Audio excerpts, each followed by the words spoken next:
നിങ്ങൾക്ക് എല്ലാവർക്കും എൻ്റെ നമസ്കാരം. ഇന്ന് നമ്മൾ പറയാൻ പോകുന്നത് സംസ്കൃതിയിൽ നാളെ നമ്മുടെ ഗതി ഇതിലും കഷ്ടമാകും. നമുക്ക് ആദ്യമായിട്ട് ഈ വരികളിലൂടെ ഒന്ന് പോവാം. കാലം നമ്മളെ വൃദ്ധരാക്കി, രോഗം നമ്മളെ അവശരാക്കി, മക്കൾ നമ്മളെ അനാഥരാക്കി, ജീവിതം എരിഞ്ഞമർന്നുകൂരിരുട്ടിൽ. എന്നിട്ടും കൊതിക്കുന്നു നമ്മൾ ഇത്തിരി പ്രകാശം, നമ്മൾക്ക് ശിഷ്ടജീവിതം നയിക്കുവാൻ, ശിഷ്ടജീവിതം ജീവിക്കുവാൻ. കാലം നമ്മളെ വൃദ്ധരാക്കി, രോഗം നമ്മളെ അവശരാക്കി, മക്കൾ നമ്മളെ അനാഥരാക്കി. ഇതാണ് ഇന്നത്തെ വൃദ്ധജനങ്ങളുടെ അവസ്ഥ. മനുഷ്യജീവിതം എത്ര സുന്ദരമാണ്, എത്ര ദിവ്യമാണ്. ഇത്രയും ദിവ്യമായ ഒരു ജീവിതം, ഇത്രയും പാവനമായൊരു ജീവിതം വേറെ ഒരു ജന്തുവർഗത്തിനും ലഭിച്ചിട്ടില്ല, പ്രകൃതി കൊടുത്തിട്ടില്ല. മനുഷ്യൻ എന്ന ആ അത്ഭുത പ്രതിഭാസത്തിന് മാത്രമേ ഇത്രയും ദിവ്യമായും പരിപാവനമായുള്ള ഗംഭീരവുമായിട്ടുള്ള ജീവിതം കൊടുത്തിട്ടുള്ളൂ. പക്ഷേ ഇന്നത്തെ നമ്മുടെ ജീവിതമോ ശൈശവം, ബാല്യം, കൗമാരം, യൗവനം, വാർദ്ധക്യം, പിന്നെ മരണം. ഇതാണല്ലോ ജീവിതത്തിൻ്റെ വളർച്ച. ശൈശവത്തിലും ബാല്യത്തിലും കൗമാരത്തിലും ഏറെക്കുറെ യൗവനത്തിലും നമ്മൾ മാതാപിതാക്കളുടെ സ്നേഹവും ലാളനയും ശുശ്രൂഷയൊക്കെ ലഭിച്ച് സംതൃപ്തരായി സന്തോഷത്തോടെ വളർന്നു വരുന്നു. അമ്മയുടെ സ്നേഹവും അച്ഛൻ്റെ ലാളനയൊക്കെ നമുക്ക് ചിന്തിച്ചാൽ അറിയാം അവർ എത്രമാത്രം നമ്മളെ സ്നേഹിച്ചിട്ടാണ് വളർത്തുന്നത്. യൗവനത്തിലെത്തിക്കഴിഞ്ഞാൽ നമ്മുടെ വിദ്യാഭ്യാസം മുഴുവൻ കഴിച്ചെന്ന് നമുക്കൊരു ജോലിക്ക് വേണ്ട ഏർപ്പാടുകൾ മുഴുവൻ കഠിനാധ്വാനം അവർ ചെയ്ത് നമ്മളെ ഒരു കുടുംബസ്ഥനാക്കിയിട്ടാണ് അവരുടെ ജീവിതത്തിൽ നിന്ന് പിൻവാങ്ങുന്നത്. അങ്ങനെ മക്കളുടെ ജീവിതം വളരെയധികം സന്തോഷമാക്കാൻ വേണ്ടി, ബുദ്ധിമുട്ടില്ലാതെ ജീവിക്കാൻ വേണ്ടി ഓരോ രക്ഷിതാക്കളും കടന്ന് വളരെയധികം ബുദ്ധിമുട്ടുകയാണ്. ഇത് നമുക്കറിയാവുന്ന ഒരു വസ്തുതയാണ്. അങ്ങനെ ശൈശവം കഴിഞ്ഞു ഒരു ശിശുവിനെ നോക്കി വളർത്തിക്കൊണ്ട് ഈ ഒരു തരത്തിലെത്തിക്കാൻ അവർ കൊടുക്കുന്ന ബുദ്ധിമുട്ടുകൾ എന്ന് പറയുന്നില്ല, അവരുടെ സമയം മുഴുവൻ അതിലേക്കാണ് ചിലവഴിക്കുന്നത്. അവർ അതൊരു പൂജയായിട്ടാണ്, ഒരു വർഷിപ്പായിട്ടാണ് കാണുന്നത്. It is not they don't feel as a burden, but they feel as a divine job or പൂജ. അങ്ങനെയാണ് മാതാപിതാക്കൾ കരുതുന്നത്. അങ്ങനെ നമ്മളെ വളർത്തി ലാളിച്ച് യൗവനത്തിലെത്തിച്ച്, അവരെത്തിക്കല്ല, യൗവനത്തിൽ നമ്മളെത്തി, പിന്നെ വേണ്ടതെല്ലാം നമുക്ക് തന്നു. അങ്ങനെ അവർ വാർദ്ധക്യത്തിലെത്തി. നമ്മൾ നല്ല യുവത്വത്തിലിങ്ങനെ ഉദിച്ചു നിൽക്കുന്ന സമയം. ആ കാലഘട്ടത്തിൽ അത്ര പുറകോട്ടൊന്നും പോയിട്ടില്ല. നമ്മുടെ വൃദ്ധരായ മാതാപിതാക്കളെ അത്രയും സ്വന്തം ജീവിതത്തോട് ചേർത്ത് പിടിച്ചിട്ടാണ് ജീവിച്ചിരുന്നത്. അമ്മയ്ക്ക് അച്ഛനോ എന്തെങ്കിലും അസുഖം വന്നാൽ ഉടനെ ഹോസ്പിറ്റലിൽ കൊണ്ടുപോകും, മരുന്ന് വാങ്ങിച്ചു കൊടുക്കും, വേണ്ട ശുശ്രൂഷ ചെയ്യും. ഭക്ഷണം കഴിക്കാൻ പറ്റാത്തൊരവസ്ഥയാണെങ്കിൽ ഭക്ഷണം വായിൽ കൊടുക്കും, കുളിക്കാൻ വയ്യാത്തൊരവസ്ഥയാണെങ്കിൽ കുളിപ്പിക്കും. അങ്ങനെ ലാളനയോടെ സ്നേഹത്തോടെയുള്ള പരിചരണമായിരുന്നു അന്ന് കിട്ടിയിരുന്നത്. സ്നേഹമുള്ള വാക്കുകൾ, സ്നേഹത്തോടെയുള്ള പെരുമാറ്റം, അവർക്കിഷ്ടമായ ഭക്ഷണം, അവർക്ക് ഇഷ്ടമായിട്ടുള്ള എന്തൊക്കെയാണോ അതൊക്കെ നൽകി അവരെ മരണം അവരിൽ അടുക്കുന്നവരെ, മരണം അവരെ വിഴുങ്ങുന്നത്, മരണം അവരെ കീഴ്പ്പെടുത്തുന്നത് വരെ മക്കൾ അത്രയും സ്നേഹത്തോടെ അവരെ നോക്കി ലാളിച്ചിരുന്നൊരു കാലഘട്ടം നമുക്കുണ്ടായിരുന്നു. ഇന്നോ എന്താണ് വൃദ്ധ മാതാപിതാക്കളുടെ അവസ്ഥ? എവിടെ എത്തിച്ചു ഇതെല്ലാം? ഇന്ന് പഴയ ആൾക്കാരുടെ മാതിരി, പഴയ ജനറേഷൻ്റെ മാതിരി, പഴയ തലമുറയുടെ മാതിരി നമ്മുടെ പേരൻസിനോട്, നമ്മുടെ അച്ഛനോടും അമ്മയോടും നമുക്ക് കടപ്പാട് തോന്നുന്നുണ്ടോ? നമുക്കവരോട് സ്നേഹം തോന്നുന്നുണ്ടോ? നമുക്കവരെ പരിചരിക്കാൻ തോന്നുന്നുണ്ടോ? അവരുടെ വാർദ്ധക്യത്തിൽ തണലായി നിൽക്കാൻ നമുക്ക് തോന്നുന്നുണ്ടോ? അവർക്ക് വേണ്ടതെല്ലാം നൽകി അവർക്കൊരു സംതൃപ്ത ജീവിതം അവസാന നാളുകളിൽ കൊടുക്കാൻ നമ്മുടെ മനസ്സ് തയ്യാറാവുന്നുണ്ടോ? ചിന്തിക്കേണ്ടതുണ്ട്. നമ്മൾ ഓരോരുത്തരും ചിന്തിക്കേണ്ടതുണ്ട്.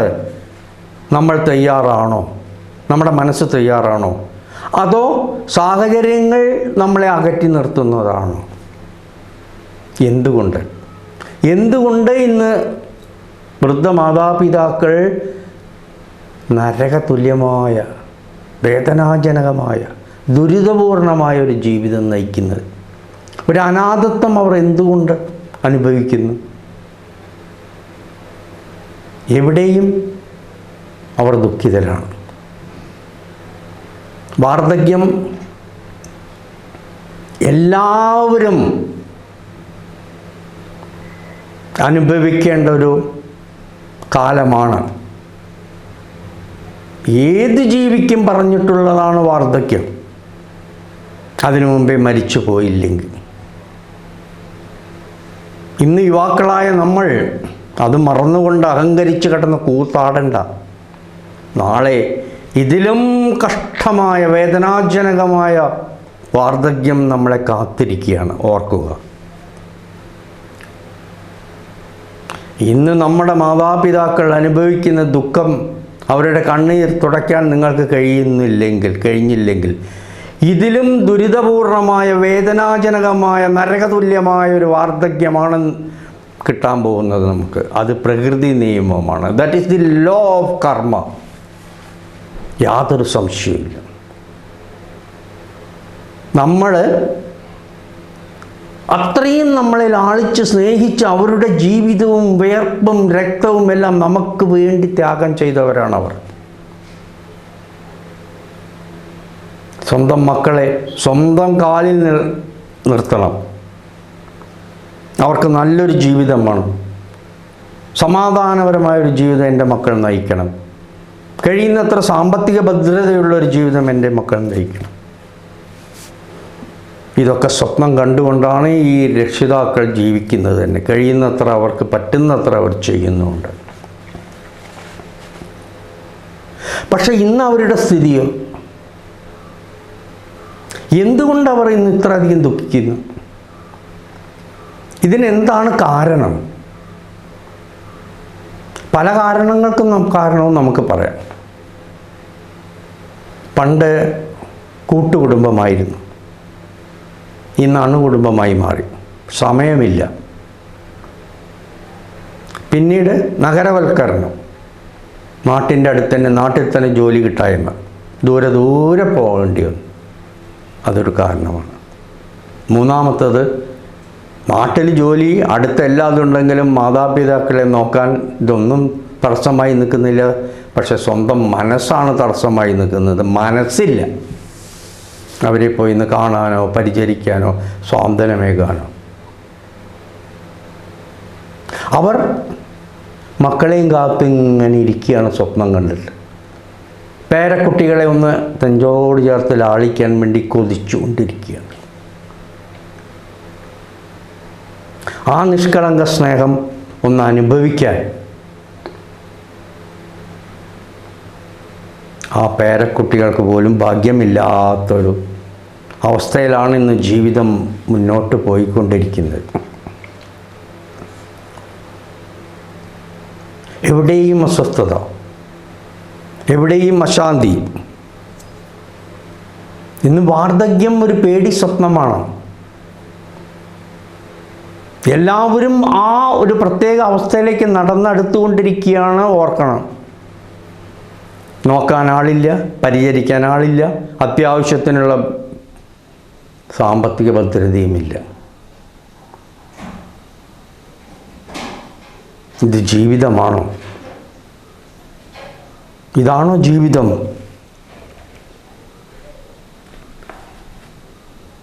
അണുകുടുംബം നമുക്ക് തന്നത് ഇതല്ലേ? നമുക്കിതിൽ നിന്ന് രക്ഷപ്പെടണ്ടേ? ഇന്ന് വൃദ്ധരായ മാതാപിതാക്കൾ അവരറിയാതെ തന്നെ എവിടെയൊക്കെയോ കൊണ്ടു തള്ളുന്നു. അമ്പലനടയിലും മറ്റുള്ള അനാഥാലയങ്ങളിലും എവിടേക്കോ. ഒരു ജീവിതം മുഴുവൻ സ്വന്തം മക്കൾക്ക് വേണ്ടി ബലിയർപ്പിച്ച, ത്യാഗമനുഭവിച്ച, അല്ലെങ്കിൽ സ്വന്തം മക്കൾക്ക് വേണ്ടി ജീവിച്ച് കൊണ്ടിരിക്കുന്ന ആ മാതാപിതാക്കൾക്ക് കിട്ടിയ പ്രതിഫലമാണിത്. ഇതാണോ നമ്മൾ കൊടുക്കേണ്ടത്? എന്തായിരിക്കും ഇതിന് കാരണം? ഒരു ഭാഗത്തെ തെറ്റാണോ? മാതാപിതാക്കളിൽ നിന്ന് വന്ന തെറ്റാണോ ഇത് കാരണം? അതോ മക്കളിലുള്ള തെറ്റാണോ? അതോ വ്യവസ്ഥിതി മാറിയത് കൊണ്ടുള്ള തെറ്റാണോ? എന്താണ്? ഇതിനൊരു പോംവഴി നമ്മൾ കണ്ടെത്തേണ്ടിയിരിക്കുന്നു. കാരണം എല്ലാവരുടെ ജീവിതവും ഇതിലൂടെ പോയേ പറ്റൂ. ഇന്നു ഞാൻ നാളെ നീ എന്ന് പറയുന്നത് അതേ അവസ്ഥ തന്നെ. നമ്മളിതിനൊരു പരിഹാരം കണ്ടേ പറ്റൂ. ആരാണ് ഇതിന് ഉത്തരവാദി? ആർക്കാണ് ഇവിടെ തെറ്റുപറ്റിയത്? എന്തുകൊണ്ട് നമ്മുടെ വൃദ്ധരായ മാതാപിതാക്കൾ ഇത്രയധികം കഷ്ടപ്പെടുന്നു, ഇത്രയധികം അശാന്തി അനുഭവിക്കുന്നു? നേരെ ഇരുട്ടിയാൽ അവർ പേടിച്ചാണ് കഴിയുന്നത്. വലിയൊരു വീട് അല്ലെങ്കിൽ ഒരു വീട്ടിൽ വൃദ്ധരായ മാതാപിതാക്കൾ വിഷമിച്ച് ദുഃഖിച്ച് ഉറക്കത്തെ പ്രതീക്ഷിച്ച് കിടക്കുകയാണ്. ഉറക്കം വരുന്നില്ല. പേടി, ഭയം, ടെൻഷൻ. വയസ്സ് കുറേയായി, ഞങ്ങൾക്ക് എന്തെങ്കിലും സംഭവിച്ചാലോ, ഇപ്പോൾ ഒന്ന് ഡോക്ടറെ കാണണമെന്ന് തോന്നിയാൽ ആര് കൊണ്ടുപോകും? ആര് ഞങ്ങളെ ഹോസ്പിറ്റലൈസ് ചെയ്യും? ആര് ഞങ്ങളെ പരിചരിക്കും? എന്താണ് ഞങ്ങൾ ചെയ്യേണ്ടത്? ഇങ്ങനെ ഇഞ്ചിഞ്ചായി മരിച്ചുകൊണ്ടിരിക്കുന്ന ഒരു ജീവിതമാണ് അവരുടെ. ആരാണ് ഇതിന് ഉത്തരവാദി? പൂർണ്ണമായും മക്കളാണോ ഇതിന് ഉത്തരവാദി എന്ന് നമുക്ക് പറയാൻ കഴിയുമോ? ഒരു വശം നോക്കിയാൽ ഇന്ന് ജീവിതമാകെ മറിഞ്ഞിട്ടില്ല, ഇപ്പോഴും മാറിക്കൊണ്ടിരിക്കുകയാണ്.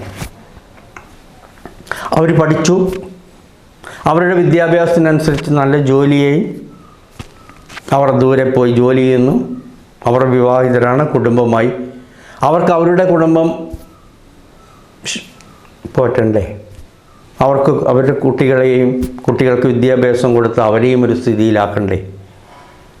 അപ്പോൾ അവർക്ക് അവരുടേതായ തന്നെ ഏറ്റവും വലിയൊരു ഉത്തരവാദിത്വം അവരുടെ തലയിലുണ്ട്.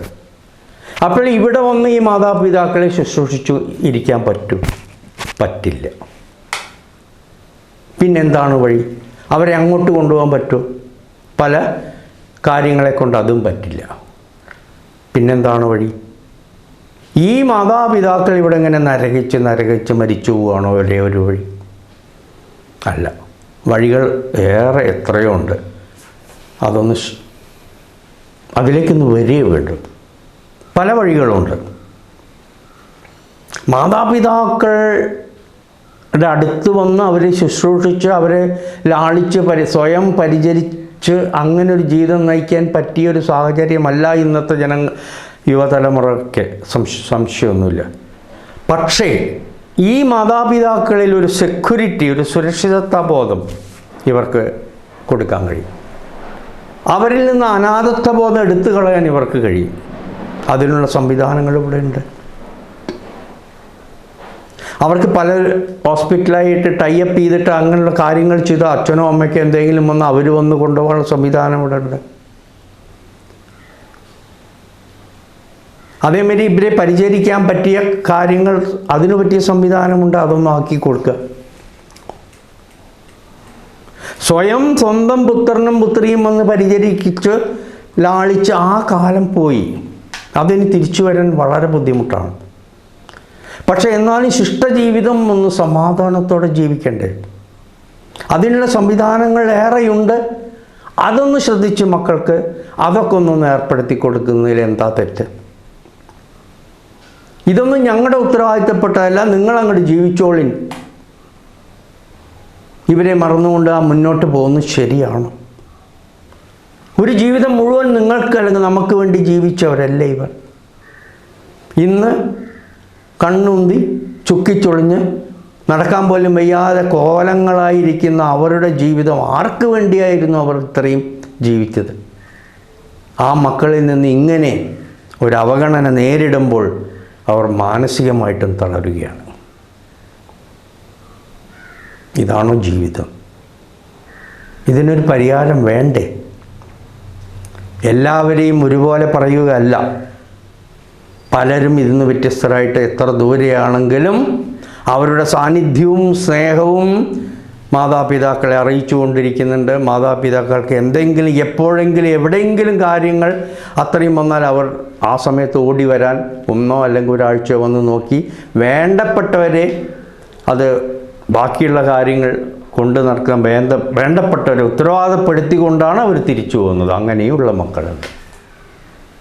ഇവിടെ ഇത്രയേ ഉള്ളൂ. അവർ ദൂരെയാണ്, ജോലി ചെയ്തോട്ടെ, അവരുടെ കുടുംബം നോക്കിക്കോട്ടെ. അതൊന്നും നമ്മൾ അതൊക്കെ വളരെ ശരിയാണ്, 100% നമ്മൾ ശരിവയ്ക്കുന്നു.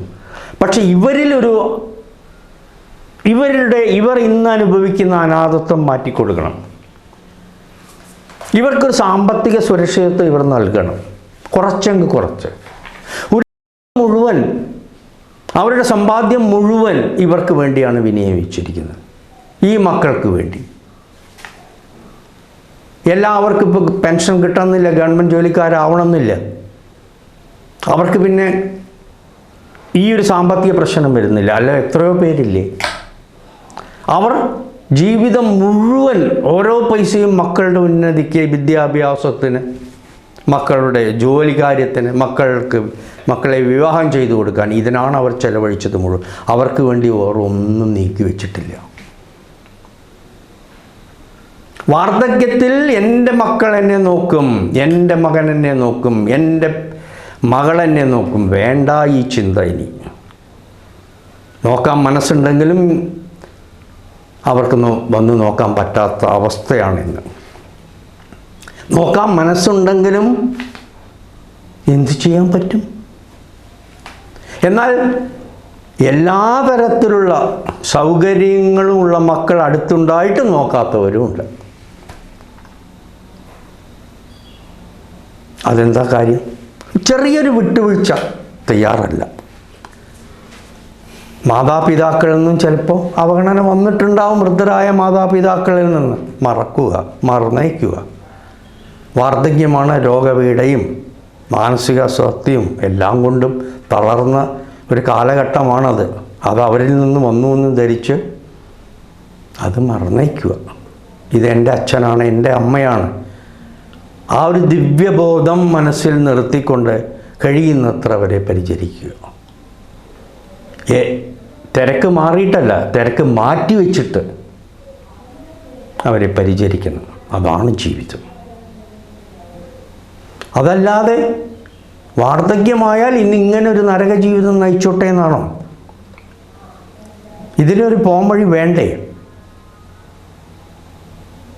വാർദ്ധക്യം എന്ന് പറയുമ്പോൾ ഓർമ്മിച്ചോളൂ, നമ്മളിലേക്കത് വന്നുകൊണ്ടിരിക്കുന്നു. ഭയാനകമായിട്ടായിരിക്കും നമ്മൾ ചെയ്തതിൻ്റെ പ്രവൃത്തിയുടെ ഫലമനുസരിച്ച് ഇരട്ടി നമ്മളെ ദുഃഖിപ്പിക്കുന്നത്. ഓർക്കുക. കാരണം ഒരു ദിവസം ഇവിടുന്ന് വിട്ടുപോകുമ്പോൾ ശാന്തിയോടെ വിട്ടുപോകാനുള്ള, സമാധാനത്തോടെ വിട്ടുപോകാനുള്ള ഒരു ജീവിതം നമ്മൾ നയിച്ചേ പറ്റും. ഈ കാണുന്ന പദവിയും പൈസയും ഒന്നും അപ്പോൾ സഹായത്തിനുണ്ടാവില്ല. ഈ മനസ്സ് തന്നെ നമ്മളെ ഇഞ്ചായി വേദനിപ്പിക്കും. വേറെ പുറമേ നിന്നല്ല, നമ്മുടെ മനസ്സ് തന്നെ. ആ സമയം വരുമ്പോഴേ അതറിയൂ. അപ്പോഴേക്കും തിരുത്താൻ പറ്റാത്തൊരവസ്ഥയാവും. അതുകൊണ്ട് ഇപ്പോൾ തന്നെ നമ്മൾ ചെയ്യേണ്ട കടമ, നമ്മൾ ചെയ്യേണ്ട ഉത്തരവാദിത്വം, മക്കൾ ചെയ്യേണ്ട ഉത്തരവാദിത്വം, കടമ കഴിയുന്നത്ര നിറവേറ്റാൻ ശ്രമിച്ചാൽ നമ്മുടെ ജീവിതത്തിലും ശാന്തിയും സമാധാനവും ഉണ്ടാകും. വാർദ്ധക്യത്തിൽ നമ്മളെത്തിയാലും നമ്മുടെ മനസ്സ് നമ്മളെ ദുഃഖിപ്പിക്കില്ല. ഇതോർക്കുക, ഇത് നമ്മുടെ കടമയാണ്, ഇത് നമ്മുടെ ഉത്തരവാദിത്തമാണ്. അവരുടെ അടുത്ത് പോയി എപ്പോഴും അവരെ ലാളിച്ചിങ്ങനെ ഇരിക്കാൻ പറ്റിയ ജീവിതമല്ല. അത് അവർക്കും അറിയാം, എല്ലാവർക്കും അറിയാം. അവഗണിക്കരുത് അവരെ, പുച്ഛിക്കരുത് അവരെ, വേദനിപ്പിക്കരുത് അവരെ. കഴിയുന്നത്ര സ്വാന്തനം കൊടുക്കുക, കഴിയുന്നത്ര അവർ സാമ്പത്തികമായിട്ട് പരാതിന് കഴിയുന്നത്ര സഹായിക്കുക, നിങ്ങൾക്ക് കഴിയുന്നത്ര സഹായിക്കുക. നിങ്ങൾ വലിയ വലിയ ആർഭാടത്തിലേക്കും ആഡംബരത്തിലേക്കും പോകുന്ന ആ പൈസ കുറച്ച് മാറ്റി വയ്ക്കുക. കോടികൾ നിർമ്മിച്ചുണ്ടാക്കുന്ന ഭവനങ്ങൾ അവിടെ ഇരിക്കട്ടെ, അത് ലക്ഷങ്ങളാക്കി കുറച്ച് മാതാപിതാക്കളെ സഹായിക്കും. ആഡംബരക്കാർ വാങ്ങിച്ചോളിൻ, പക്ഷെ കുറച്ച് മാതാപിതാക്കളെ സഹായിക്കും. പറ്റാവുന്ന കാര്യങ്ങളാണത്. അവർ നിങ്ങൾക്കൊരു തലവേദനയല്ല, അവർ നിങ്ങൾക്കൊരു ബ്ലെസ്സിങ്ങാണ്, അനുഗ്രഹമാണ്. ചിന്തിച്ചുകൊള്ളുക. കാരണം അവരുടെ രക്തമാണ് നമ്മളിൽ ഓടിക്കൊണ്ടിരിക്കുന്നത്. അവരാണ് നമ്മൾ, അത് മറക്കണ്ട. നമ്മൾ ഇത് ഏത് ഇതിൽപ്പെട്ടവരും ചിന്തിക്കേണ്ടതാണ്. വരുമാനം കുറഞ്ഞവരാണെങ്കിൽ അതിനനുസരിച്ച് അവരെ സഹായിക്കുക. എല്ലാം എനിക്കിങ്ങോട്ട് കൊണ്ടുവന്ന് തരുന്നു എന്ന് മാതാപിതാക്കൾ പറയില്ല. ഇത് നമ്മുടെ ഉത്തരവാദിത്തമാണ്. എല്ലാം ഗവൺമെൻറ് നോക്കിക്കോളും, എല്ലാം വൃദ്ധസദനം നോക്കിക്കൊള്ളും, ആ ചിന്ത വേണ്ട. വൃദ്ധസദനം, ഓൾഡ് ഏജ് ഹോം, അവർ ചെയ്യുന്നതൊരു വലിയ സേവനമാണ്. ഇന്ന് സമൂഹത്തിൽ അവരുടെ സേവനം കൂടി ഇല്ലായിരുന്നുവെങ്കിൽ വല്ല ചന്തയിലോ കിടത്തണ്ണയിലോ മാർക്കറ്റിലോ കിടന്നുറങ്ങേണ്ടി വരുന്ന ഗതികേടല്ലേ ഇവർക്കുണ്ടാവുക.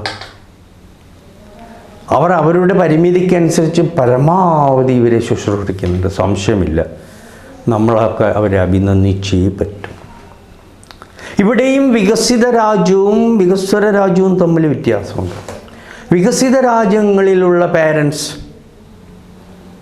മക്കൾക്ക് വേണ്ടി മാത്രം ജീവിതം അല്ലെങ്കിൽ ജീവിക്കുന്നവരല്ല. അവരുടെ സുഖവും സമാധാനവും സംതൃപ്തിയും പൂർണ്ണമായി ആസ്വദിച്ചുകൊണ്ട് തന്നെ മക്കൾക്ക് വേണ്ടി ജീവിക്കാൻ മെനക്കെടുന്നുള്ളൂ. എന്നാൽ മറ്റുള്ള രാജ്യങ്ങളുടെ സ്ഥിതി അതല്ല. അതിപ്പോൾ പ്രത്യേകിച്ച് നമുക്കറിയുന്ന നമ്മുടെ ഭാരതത്തിൻ്റെ സ്ഥിതി അല്ല. മക്കൾക്ക് വേണ്ടി തന്നെയാണ് ജീവിക്കുന്നത്. എല്ലാം മക്കൾക്ക് വേണ്ടി തന്നെയാണ് അവരുടെ ജീവിതം. മിക്ക പേരും കുട്ടിക്ക് ഉയർന്ന വിദ്യാഭ്യാസം കൊടുക്കണം, ഏറ്റവും നല്ല ജോലിയിൽ എത്തിക്കണം, ഏറ്റവും നന്നായിട്ടുള്ള വിവാഹം കഴിച്ചു കൊടുക്കണം. അപ്പോൾ അവൻ്റെ ഓരോ പൈസയും ഇങ്ങനെ മക്കൾക്ക് വേണ്ടി വിനിയോഗിക്കുക. സ്വന്തമായിട്ടൊന്നും ഉണ്ടാവില്ല.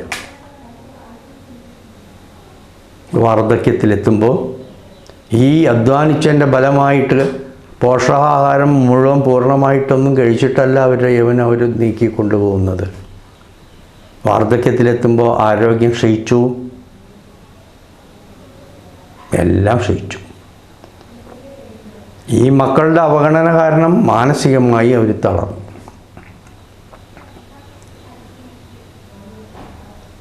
അപ്പോൾ പിന്നെയുള്ള ഗത്യന്തരം ഓൾഡ് ഏജ് ഹോം. അതിപ്പോൾ ഗവൺമെൻറ് തലത്തിലും നടത്തുന്നുണ്ട്, മതസംഘടനകളും നടത്തുന്നുണ്ട്, മറ്റുള്ള സംഘടനകളും നടത്തുന്നുണ്ട്. വളരെ നല്ല കാര്യമാണ്. We have to congratulate them. ഇനി നമുക്ക് എന്താണ് ചെയ്യാനുള്ളത്? അവർക്ക് നമ്മൾക്ക് കഴിയുന്ന മാതിരിയുള്ള സംഭാവന കൊടുക്കുക, ഡൊണേഷൻ കഴിയുന്ന മാതിരി. ₹1 കഴിയുമ്പോൾ അത് കൊടുക്കുക. കാരണം ഒരു പാവപ്പെട്ട രക്ഷിതാവിനത് സഹായമായി എത്തും. സമയം കിട്ടുകയാണെങ്കിൽ നമ്മളും ഹോസ്പിറ്റലും ഇതേമാതിരിയുള്ള അനാഥാലയങ്ങളൊക്കെ ഒന്ന് സന്ദർശിക്കേണ്ടതാണ്. അപ്പോഴാണ് നമുക്ക് ആ പച്ചയായ ജീവിതത്തിൻ്റെ വേദന മനസ്സിലാക്കാൻ കഴിയും. കാരണം നാളെ ഈ ജീവിതം നമ്മളെയും കാത്തിരിക്കുകയാണ്. പലർക്കൊരു അഹങ്കാരമുണ്ട്, എനിക്കതൊന്നും വരില്ല, എനിക്ക് പെൻഷനുണ്ട്, ഞാൻ ഇന്ന വലിയ ബംഗ്ലാവിലാണ് താമസിക്കുന്നത്. അതൊക്കെ അഹങ്കാരമൊക്കെ വെറുതെ ഒരു നിമിഷം മതി എല്ലാം മാറി മറയാൻ. എത്ര കോടി ഉണ്ടെങ്കിലും മക്കൾ ദൂരെയാണെങ്കിൽ അവരും നോക്കുന്ന അവസ്ഥയൊന്നും വരില്ല. ഈ പാവങ്ങളെ തന്നെ എളുപ്പം നോക്കേണ്ടി വരുള്ളൂ. കോടികളുണ്ടെന്ന് വെച്ചിട്ട് ഉന്മത്തനാകേണ്ട ആവശ്യമില്ല ആരും. ഇത് ജീവിതമാണ്, വളരെ മിന്നലുമാതിരിയുള്ള ജീവിതം. ഒന്ന് മിന്നിപ്പോയി, അത്രയേ ഉള്ളൂ എല്ലാവൻ്റെയും കാര്യം. ഒന്ന് ചിന്തിക്കുക, കുറച്ച് ഇവരോടൊരു ദയ കാണിക്കുക, അവഗണിക്കാതിരിക്കുക, പുച്ഛിക്കാതിരിക്കുക. കഴിയുന്നത്ര, ഇത്ര എന്ന് പറയുന്നില്ല, കഴിയുന്നത്ര. ഇത് നമുക്ക് സമൂഹത്തിൽ ചെയ്യാൻ പറ്റുന്ന കാര്യമാണ്. മക്കൾ നോക്കേണ്ടതാണ്, നോക്കുന്നില്ലെങ്കിൽ ജീവിക്കണ്ടേ? കൊന്നു കളയാൻ പറ്റും നമുക്ക്? വേറെ തരത്തിൽ ഇല്ലാതാക്കാൻ പറ്റും നമുക്ക്? എന്താ പറ്റി കഥ? മനുഷ്യരല്ലേ? എന്തു തരം ജീവിതമാണെന്ന് വയസ്സായി എന്ന് വെച്ചിട്ട് അവർ ചെയ്ത കുറ്റം എന്താണ്? വയസ്സായി പോയെന്ന്.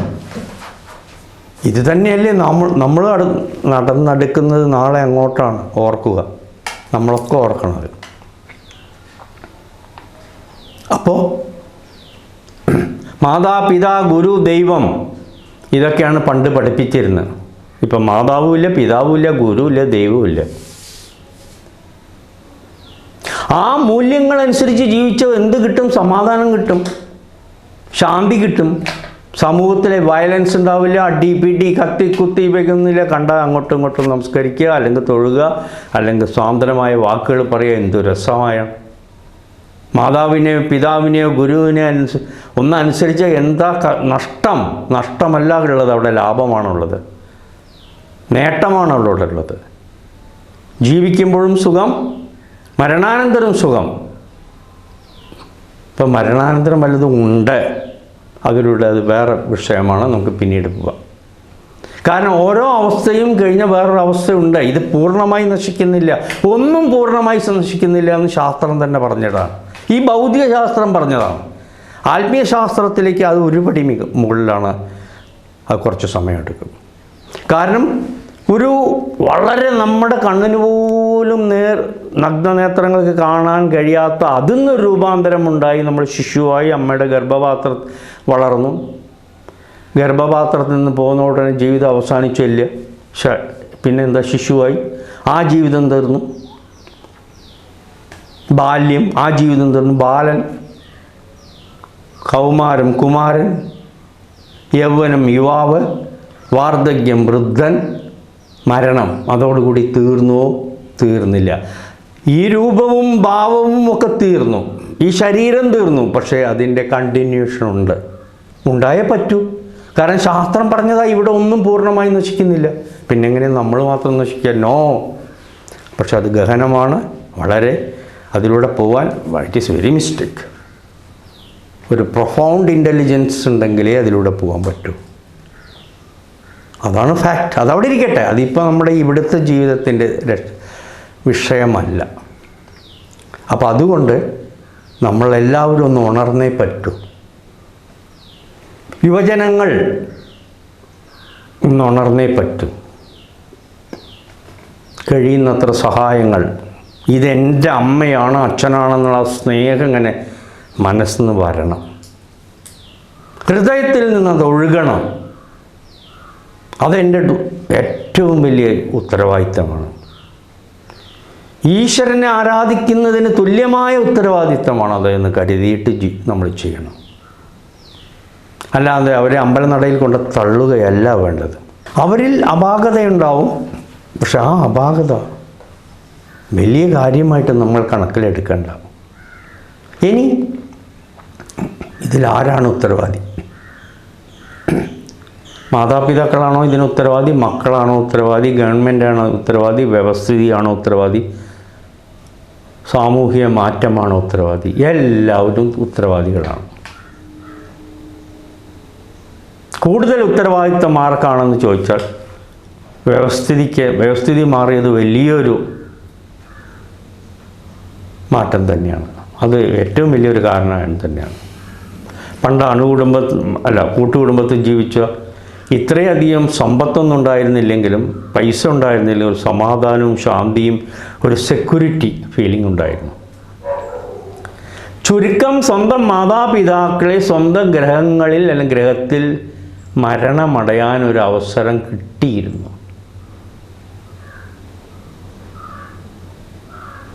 ഇന്ന് പൈസ ഉണ്ട്, ഒക്കെ ഉണ്ടെങ്കിലും അവസാന നാളുകളിൽ ഒന്ന് വീട്ടിൽ കൊണ്ടുവന്ന് പരിചരിക്കാനോ നോക്കുവാനോ അതിനും ആ ഒരു സൗകര്യവും അവർക്കില്ലാതെ. പണ്ട് സ്വന്തം മക്കളിൽ നിന്ന് കഞ്ഞി കോരിക്കൊടുത്ത് അത് കുടിച്ച് അങ്ങനെ ഇതായി അങ്ങനെ അവർക്ക് ആ മരണത്തെ അവർ സ്വാഗതം ചെയ്യുമായിരുന്നു. ഇത് പറയുമ്പോൾ ഇത് കേൾക്കുന്നവർ ചിലർ പറയും ഇതൊന്നും ഇന്ന കാലത്ത് നടക്കുന്ന കാര്യമില്ല, ഇയാൾക്ക് വേറെ പണിയില്ല എന്ന് പലരും ചിലപ്പോൾ ചിന്തിക്കുന്നുണ്ടാവും. ചിന്തിച്ചോട്ടെ. പക്ഷേ ഈ പണിയില്ല എന്ന് പറയുന്നവൻ്റെയും ജീവിതാന്ത്യം ഇതിലും നരകമായിരിക്കും. ICUവിലും മറ്റോടത്തും കിടന്ന് ഇഞ്ചിഞ്ചായി നരകിച്ച് അയ്യോ എന്നും പറഞ്ഞിരിക്കുമ്പോൾ അപ്പോഴേ ഇതൊക്കെ ഓർക്കും. കുറച്ച് ദിവസം മാതാപിതാക്കളെ ഒന്ന് പരിചരിക്കുക, അല്ലെങ്കിൽ അതിന് സ്വന്തം പറ്റില്ലെങ്കിൽ അതിന് പറ്റിയ ആൾക്കാരെ നിർത്തുമെന്ന് പരിചരിപ്പിക്കും. അതിന് പൈസ ഇല്ല ഞങ്ങളുടെ അടുത്തെന്ന് പറഞ്ഞു കഴിഞ്ഞാൽ ശരി, ഉള്ള പൈസ മാതിരി ഒന്ന് സഹായിച്ചൂടെ? 3 നേരം ഭക്ഷണം കഴിക്കേണ്ട ഒരു നേരം അവർക്ക് ഭക്ഷണത്തിനുള്ള വക ഒന്ന് ഇരുത്തിക്കൂടെ, കൊടുത്തൂടെ? നാട്ടിൻ്റെ അടുത്ത് തന്നെ വീട്ടിൻ്റെ അടുത്ത് തന്നെയുള്ള മക്കൾ തിരിഞ്ഞു നോക്കാത്ത ഒരവസ്ഥയിലല്ലേ ഇപ്പം സാമ്പത്തികമൊക്കെ വേണ്ടുവോളമുള്ളത്. എന്താ അപ്പോൾ പിന്നെ ഒരു കുഴപ്പം? മനസ്സില്ല. കാരണം ഈ മാതാപിതാക്കളെ, വൃദ്ധരായ പിതാക്കളെ ശുശ്രൂഷിച്ച എന്ത് സന്തോഷം കിട്ടാൻ പോണം? ഇതാണ് ഇന്നത്തെ ആറ്റിറ്റ്യൂഡ്. അതിന് വേറെ ഒരു പിക്നിക്കോ ടൂറോ ഒരു സിനിമയൊക്കെ കണ്ട് ഒരു ഔട്ടിങ്ങിന് പോയി ഒരു നല്ല ഹോട്ടലിൽ പോയി ഒരു നല്ല ഫുഡ് കഴിച്ചു തിരിച്ചു വന്നു സുഖമായി AC ഇട്ട് കടന്നുറങ്ങി, അതല്ല സുഖം. ഈ വിറ്റങ്ങൾ ഇവരുടെ അടുത്ത് ഇതൊക്കെ ബാക്കി ഞാൻ പറഞ്ഞില്ലേ. ഇനി ഇതാണ് ഇന്നത്തെ ചിന്താഗതി. എല്ലാവരുമല്ലേ പറഞ്ഞേക്കാം. ഇതൊക്കെ ഒന്ന് നമ്മൾ തിരുത്തി മാതാപിതാക്കളുടെ നമ്മൾ ഈശ്വര തുല്യം കരുതേണ്ട കാലം കഴിഞ്ഞിരിക്കുന്നു. കാരണം ഇനി അവർക്ക് കുറച്ച് ജീവിതകാലമേ ഉള്ളൂ. 5 6 എത്ര വർഷം അറിയില്ല. ഒരു സമാധാനം കൊടുക്കുക, ഒരു ശാന്തി കൊടുക്കുക, അത് മക്കളുടെ ഉത്തരവാദിത്തമാണ്. വീണ്ടും ഞാൻ ആവർത്തിച്ച് പറയുന്നു, അടുത്ത് വന്നിരുന്ന് ശുശ്രൂഷിക്കണമെന്നല്ല, അത് അവർക്കും അറിയാം. പക്ഷെ എന്നെ കെയർ ചെയ്യുന്നുണ്ട്. ഇടയ്ക്കെങ്കിലും നമ്മുടെ ആ പേരക്കുട്ടികളെ കൊണ്ടൊന്ന് ഒന്ന് ലാളിക്കട്ടെ. അവരുടെ ഒരു മാതാവിൻ്റെ ഒരു ലാളന, ആ കവിളത്ത് നെഞ്ചത്ത് ഒരു ഉമ്മ വയ്ക്കൽ, ഒന്ന് ആശ്ലേഷിക്കൽ, എന്ത് രസമായിരിക്കും അവർക്ക്. വരുന്ന തലമുറകളായ കുട്ടികൾക്കും ആ ഒരു സ്നേഹത്തിൻ്റെ ഇതിങ്ങനെ കിട്ടിക്കൊണ്ടിരിക്കുകയാണ്. ഇതൊന്നും നമ്മൾ മറന്നുകൂടാ. ഇന്ന് അതെല്ലാം ഇല്ലാതായിക്കൊണ്ടിരിക്കുകയാണ്.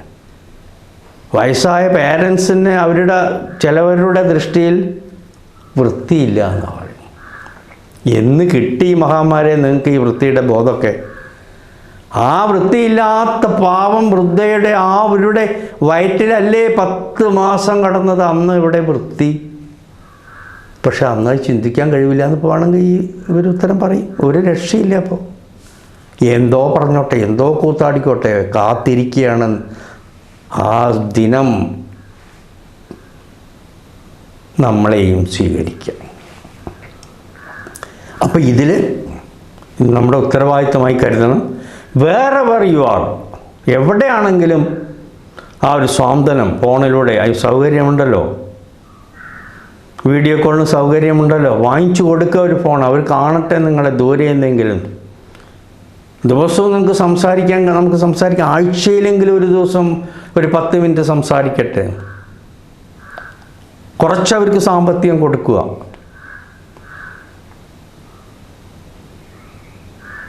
ചെയ്തുകൂടെ? ആ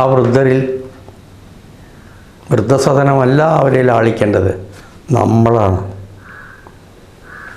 അവർ വൃദ്ധസദനത്തിലായിപ്പോയി, നിങ്ങൾക്ക് നോക്കാൻ വയ്യ, പരിചരണം. എന്തുകൊണ്ട് കുറച്ചെങ്കിലും അവർക്ക് പൈസ അയച്ചു കൊടുത്തുകൂടാ? അവർക്ക് അവരുടേതായ രീതിയിൽ ചിലവഴിക്കാമല്ലോ. എൻ്റെ മകൻ അയച്ചെന്താണ്, മകൾ അയച്ചതെന്നാണ്, വൃദ്ധസദനത്തിലാണെന്ന് വെച്ചോളൂ. വിഷു ഒന്നും എൻ്റെ മകൻ അയച്ചാണ്, എല്ലാവർക്കും കഴിയുന്നത്ര ഒരു ഉറുപ്പ്യെങ്കിൽ £1 പോട്ടെ, 10 ഉറുപ്പ്യയും 10 ഉറുപ്പ്യ ഒരു വിഷുക്ക് നട്ടം കൊടുത്തു. ഒരു സന്തോഷം, ഒരു ആനന്ദം. അങ്ങനെ അവർ ജീവിക്കട്ടെ, ആനന്ദിക്കട്ടെ, സുഖിക്കട്ടെ. ഇതൊക്കെ ഒന്ന് ഓർക്കണം നമ്മുടെ ജീവിതത്തിൽ. അപ്പോൾ മക്കൾ പൂർണ്ണ ഉത്തരവാദിത്വമാണോ? അല്ല, പറയുന്നില്ല. മക്കളാണോ പൂർണ്ണ അല്ല, ഇതൊക്കെ ഉത്തരവാദിത്വം തന്നെയാണ്. വ്യവസ്ഥിതി മാറി. പക്ഷെ മക്കൾക്ക് ചെയ്യാൻ കഴിയുന്നത് മക്കൾ ചെയ്യുക. ഇനി വൃദ്ധരായി മാതാപിതാക്കൾ അവർ ഒരു കാര്യം മനസ്സിലാക്കണം, വളരെയധികം അറ്റാച്ച്മെൻറ്റ്, മമത വയ്ക്കാതിരിക്കുക. തിരിച്ചത് വരില്ല. വെറുതെ വയസ്സുകാലത്ത് അല്ലെങ്കിൽ ശരീരത്തിന് വേണ്ടത്ര ആദി ഉണ്ട്, ഇനി വ്യാധി കൂട്ടണ്ട. നിങ്ങൾക്ക് സന്തോഷം തരുന്നതിൽ സമയം കണ്ടെത്താൻ ശ്രമിക്കുക. ആ സ്വപ്നത്തിൽ നിന്നും ഉണരുക. നിങ്ങൾക്ക് അമ്പലത്തിലൊക്കെ പോകണമെങ്കിൽ, അല്ലെങ്കിൽ ആരാധനാലയങ്ങളിലാണ് പോകണമെങ്കിൽ അവിടെ പോയി കുറച്ച് സമയം ചിലവഴിക്കുക. നല്ല പുസ്തകം കിട്ടുമെങ്കിൽ അത് ചിലവഴിക്കുക. അല്ലെങ്കിൽ ഒരു നല്ല സിനിമ കാണുകയാണെങ്കിൽ അത് ചിലവഴിക്കുക. നല്ല പുസ്തകം വായിക്കുകയാണെങ്കിൽ അത് ചിലവഴിക്കുക. നിങ്ങളുടേതനുസരിച്ചിട്ടുള്ള നല്ല ഭക്ഷണം കഴിക്കുക. വെറുതെ ഈശ്വരൻ തന്ന ആ മഹാചൈതന്യം തന്ന ഈ മഹാജീവിതം വെറുതെ പാഴാക്കാതിരിക്കുക. ഇത്രയും കൊല്ലം ഇതിലൂടെ പുറകെ പോയിട്ട് നേടിയതാണ്, ഇനി അതിനെപ്പറ്റി ചിന്തിച്ച് ദുഃഖിക്കാതിരിക്കുക. നമുക്ക് സന്തോഷം തരുന്നതിൽ മനസ്സെത്തുക. ഇവിടെ ഒരു ചിന്തകൻ പറഞ്ഞത് ശ്രദ്ധിക്കുക. സൗന്ദര്യത്തെ സ്നേഹിക്കൂ. നിങ്ങളുടെ ജീവിതം ആരാണോ സുന്ദരമാക്കുന്നത് അവരെ സ്നേഹിക്കൂ. ഈ വാർദ്ധക്യത്തിൽ ആരാണ് നിങ്ങളുടെ ജീവിതം സുന്ദരമാക്കുന്നത് അവരെ പൂർണ്ണമായി സ്നേഹിക്കുക. അപ്പം നമുക്കൊരു സമാധാനം, ശാന്തിയും കിട്ടും. ഇനി സ്വന്തം മനസ്സ് മാറ്റാൻ കഴിയാത്തവർക്ക് ഒന്നും മാറ്റം വരുത്താൻ കഴിയില്ല. ഇത് വിശ്വപ്രസിദ്ധനായിട്ടുള്ള ഇംഗ്ലീഷ് സാഹിത്യകാരനായിട്ടുള്ള ജോർജ് ബെർണാഷ് എഴുതിയതാണ്. നമ്മുടെ മനസ്സ് നമ്മൾ സെറ്റ് ചെയ്തേ പറ്റും. ആ പഴയ മാതിരിയുള്ളത് ഇനി തിരിച്ചു വരില്ല. ഇപ്പം എന്തുണ്ട് അതിലൂടെ നമ്മൾ ആനന്ദിക്കാൻ ശ്രമിക്കുക. നമ്മളതിനനുസരിച്ച് മനസ്സ് സെറ്റ് ചെയ്യുക. അതേ കിട്ടൂ. അതിലേ നമുക്ക് ഇനി ഇന്ന് സംതൃപ്തി കണ്ടെത്താൻ പറ്റും. പിന്നെ ഇതൊക്കെ നമ്മൾക്ക് പറ്റിയ തെറ്റാണ്. ഈ പ്രോവർബ് വളരെ അർത്ഥവത്താണ്. If you are born poor it is not your mistake, but if you die poor it is your mistake. If you are born poor, ദരിദ്രനാണ് ജനിച്ചത് നിങ്ങളുടെ കുറ്റമല്ല. പക്ഷെ നിങ്ങൾ ദരിദ്രനായിട്ട് തന്നെ മരിക്കുകയാണെങ്കിൽ അത് നിങ്ങളുടെ കുറ്റമാണെന്നാണ് പറയും. ദാരിദ്ര്യം പണത്തിൻ്റെ മാത്രമല്ല പറയുന്നത്. ശാന്തിയുടെയും സമാധാനത്തിൻ്റെയും സന്തോഷത്തിൻ്റെയും ഒന്നും ദാരിദ്ര്യം അനുഭവിക്കരുത്. പണത്തിൻ്റെ ഉണ്ട്, സന്തോഷം കണ്ടെത്താൻ ശ്രമിച്ചേ പറ്റും. പിന്നെ ജനിക്കുമ്പോൾ നമ്മൾ ദരിദ്രരായി ഇത്രയും കാലം പലതും കണ്ടിട്ട് എന്തുകൊണ്ട് മരിക്കുന്ന സമയത്ത് ഇങ്ങനെ ഒരു പൂറായി മരിക്കണം, പാവപ്പെട്ടവനായി ഒന്നുമില്ലാത്തവനായിട്ട് മരിക്കണം? എന്തുകൊണ്ട് പഠിച്ചില്ല? കുറച്ച് അവനവന് വേണ്ടി കരുതിയില്ല? ആരെയും ആശ്രയിക്കാതെ 3 നേരം കഞ്ഞിയും ഇരിക്കാൻ ഒരു ചെറിയ വീട്, മഴയും വെയിലും കൊള്ളാത്തൊരു വീട്, അത് യുവത്വത്തിൽ തന്നെ നമ്മൾ ഉണ്ടാക്കിയേ പറ്റും. നമ്മുടെ തന്നെ ആയിരിക്കണം മരണം വരെ. അത്യാവശ്യം മരുന്ന് വാങ്ങിക്കാനുള്ള പൈസയും നമ്മൾ സ്വരൂപിച്ചേ പറ്റും. ഇന്നത്തെ എല്ലാ രക്ഷിതാക്കളും ചിന്തിക്കേണ്ട ഒരു കാര്യമാണ്. നിങ്ങൾ ബാങ്ക് ലോൺ എടുത്തോളൂ, അത് ചെയ്തോളൂ, ഒക്കെ ചെയ്തോളൂ, മക്കളെ ഏറ്റവും ഉയർന്നത് പഠിപ്പിച്ചോളൂ, വളരെ നല്ലവർ. പക്ഷെ അത് നാളേക്ക് നിങ്ങൾക്ക് ബൂമറാങ് അല്ലെങ്കിൽ അത് നമുക്കൊരു എന്താ പറയുക, വലിയൊരു ഉത്തരവാദിത്വം അല്ലെങ്കിൽ വലിയൊരു കടമായിട്ട് തിരിച്ചു വരരുത്. കാരണം ഇന്ന് പല രക്ഷിതാക്കളും കഷ്ടപ്പെടുന്നു കാണുന്നുണ്ട്. ഇനിയും മക്കൾക്ക് പഠിക്കാൻ വേണ്ടി എടുത്ത ബാങ്ക് ലോൺ അടയ്ക്കാൻ സാധിക്കാതെ അവർ വളരെ ഉയർന്ന സ്ഥിതിയിലെത്തിയിരിക്കുന്നു. ഈ പിതാവ് വീണ്ടും ഇപ്പോഴും അവസാന നാളുകളിലും ബാങ്കിലേക്ക് നടക്കുകയാണ്. മാസം മാസം EMI എന്തായാലും കുറേശ്ശെ അടച്ചു തീർക്കുക. അപ്പം നമുക്ക് എന്തും ചെയ്യാം മക്കൾക്ക് വേണ്ടി. പക്ഷേ നാളെ അത് നമുക്ക് തലവേദന ആവാത്ത വിധം വേണം. മക്കൾ സ്നേഹം ഒക്കെ വേണം. കരുതിക്കൊള്ളു കുറച്ച് പൈസ. ആഴ്ചയിൽ വരുമാനങ്ങൾക്ക് അതിൽ നിന്ന് കുറച്ച് നീക്കി വയ്ക്കുക. മാസ വരുമാനങ്ങൾ നിർബന്ധമായി നീക്കി വയ്ക്കുക. സമ്പാദിക്കാനുള്ള എല്ലാ സൗകര്യങ്ങളും ബാങ്കുകളിലൊക്കെ ഉണ്ട്. ഒരു RD ചേരുക, അല്ലെങ്കിൽ പല പെൻഷൻ സ്കീം പലയിടത്തും ഉണ്ട്. ഇപ്പോൾ വയസ്സാവുമ്പോൾ നമുക്ക് അത്യാവശ്യം മറ്റുള്ളവൻ്റെ മുമ്പിൽ കൈനീട്ടാതെ കഴിയാൻ പറ്റും. ആ ഒരു ബോധം നമ്മളിപ്പോൾ തന്നെ സൃഷ്ടിച്ച് അതിനനുസരിച്ച് നീങ്ങണം. ഏത് തരത്തിൽ ജോലി ചെയ്യുന്നവനാണെങ്കിലും ശരി. കാരണം ഇപ്പോൾ എല്ലാവർക്കും ഗവൺമെൻറ് ജോലി കിട്ടി പെൻഷൻ ആ സുഹൃതമില്ല.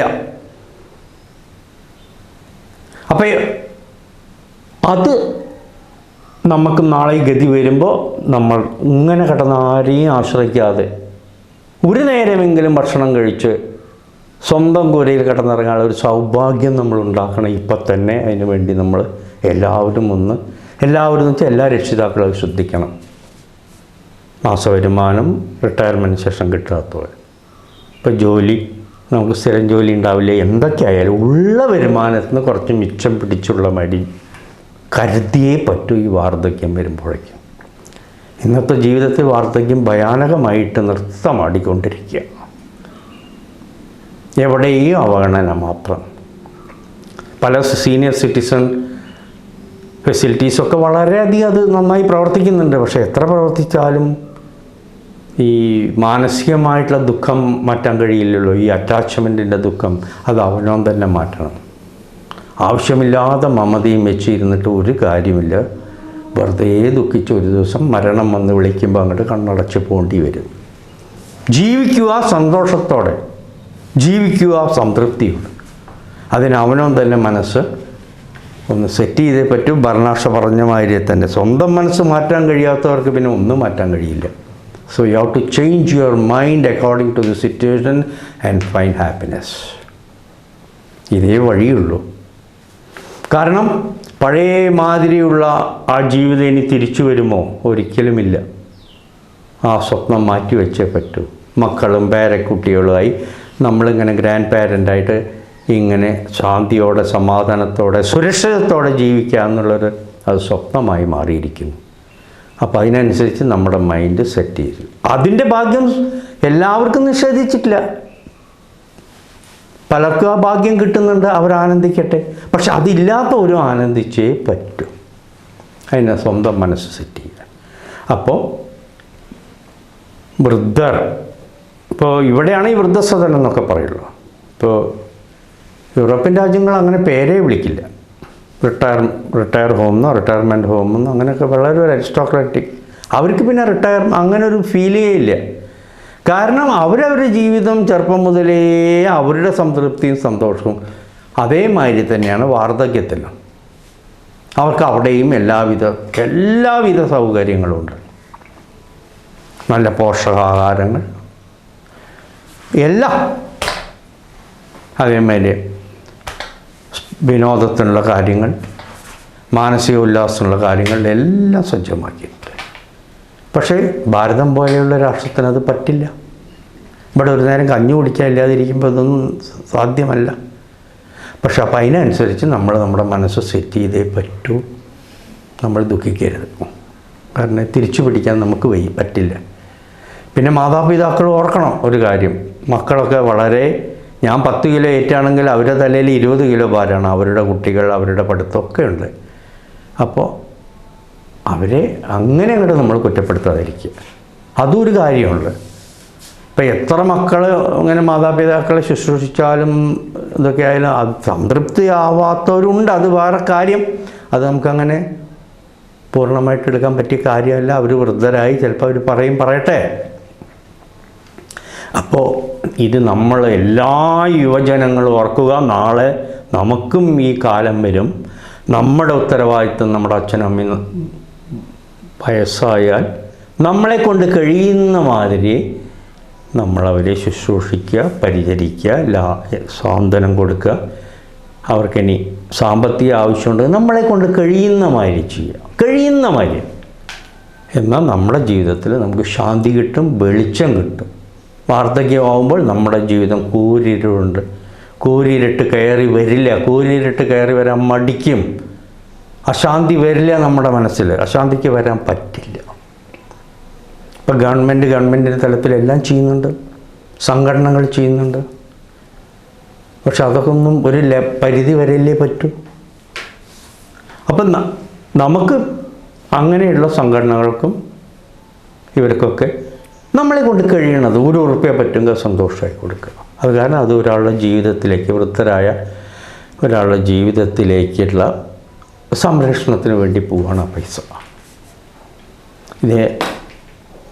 ഇത് പെട്ടെന്ന് ഉത്തരം കണ്ടെത്താൻ പറ്റാത്തൊരു വിഷയമാണ്.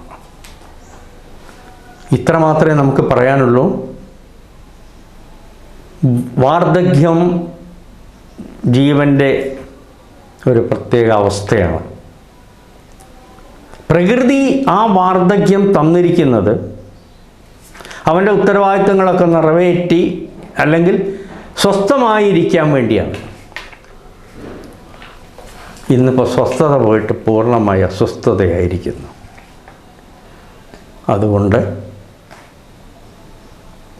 നമുക്ക് ചെയ്യാനുള്ളത് ചെയ്യാം. പിന്നെ ഇന്നത്തെ ആൾക്കാരോട് നാളെ നിങ്ങളും വാർദ്ധക്യത്തിലേക്ക് അടുക്കുകയാണ്, നിങ്ങൾ ചെയ്യേണ്ടത് ചെയ്യുക. ഒപ്പം നിങ്ങൾ കരുതിയിരിക്കണം. എങ്ങനെ? കുറച്ച് നിങ്ങളും സ്വന്തം കാലിൽ നിൽക്കാനുള്ള ഒരു പൈസ കരുതി വെച്ചേ പറ്റും. ഇത് ഇപ്പം തന്നെ ഒരു 20 വയസ്സ് മുതൽ തോന്നുകയാണെങ്കിൽ അത്രയും നല്ലത്. കുറച്ച് നിങ്ങൾ ആർക്കും ടിൽ യുവർ ലാസ്റ്റ് ബ്രത്ത്, നിങ്ങളുടെ അവസാന നിമിഷം വരെ അത് ആർക്കും കൊടുക്കരുത്. അതിനുശേഷം വീതിച്ചെടുക്കുക, എന്തായാലും ആയിക്കോട്ടെ. നിങ്ങളുടെ ജീവിതത്തിന്, നമ്മുടെ ജീവിതം എന്നാലേ ഈ ഒരു കാലഘട്ടത്തിൽ കുറച്ചൊരു സമാധാനത്തോടു കൂടി നീങ്ങാൻ പറ്റും. ഏതായാലും നല്ല പുഷ്പന്മാര്, പൂന്തോട്ടന്മാര് ആവേണ്ടതാണ് വാർദ്ധക്യം. പക്ഷേ ഇന്ന് കരിഞ്ഞുണങ്ങി ശുഷ്കിച്ച് അങ്ങനെ നിൽക്കുന്ന ചെടികളെ മാതിരിയാണ് വൃദ്ധജനങ്ങൾ. നമുക്ക് അവരുടെ ജീവിതത്തിലേക്ക് വസന്തം കൊണ്ടുവരുവാൻ നമുക്ക് ഓരോരുത്തർക്കും എന്ത് ചെയ്യാൻ കഴിയുമോ അത് ചെയ്യാം. പ്രത്യേകിച്ച് അവനവൻ്റെ മാതാപിതാക്കൾക്ക് എന്ത് ചെയ്യാൻ കഴിയുമോ അത് ആദ്യം ചെയ്യുക. നോക്കൂ, ഇതാണ് പ്രായമായവരുടെ അവസ്ഥ. വളരെ ദയനീയമായ അവസ്ഥ. ഇതിനൊരു മാറ്റം പ്രതീക്ഷിക്കാമോ?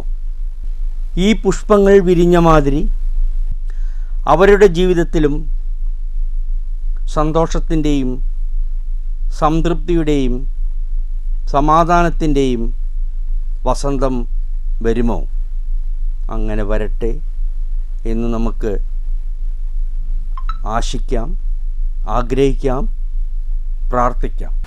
ഏതായാലും നാളെ നമുക്കും ഈ ഗതി വരാം എന്നുള്ള എപ്പിസോഡ് ഇവിടെ അവസാനിക്കുകയാണ്. ഒരിക്കൽ കൂടി നിങ്ങൾക്ക് എല്ലാവർക്കും എൻ്റെ നമസ്കാരം.